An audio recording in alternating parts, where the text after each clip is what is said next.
কথাটা আমি তোমাদের সাথে শেয়ার করতে চাইনি, কিন্তু তাও শেয়ার করলাম। এই চিকেন কর্ন স্যুপ যদি বাড়িতে একবার বানিয়ে ট্রাই করে দেখো, সত্যি বলছি সব চিকেন স্যুপ কিন্তু হার মানাবে।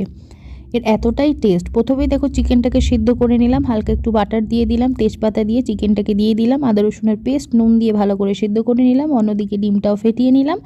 চিকেনের জলটা কিন্তু ফেলবো না, রেখে দেবো। চিকেন ছাড়াবার প্রসেসটাও দেখে নিলে তোমরা কিভাবে আমি ছাড়ালাম। আবার একটু বাটার দিয়ে দিলাম, হোয়াইট অনিয়ন দিয়ে ভালো করে নেড়ে চেড়ে নিয়ে সবজি দিয়ে দিলাম, বিনস, গাজর, তার সাথে কর্ন দিয়ে দিলাম।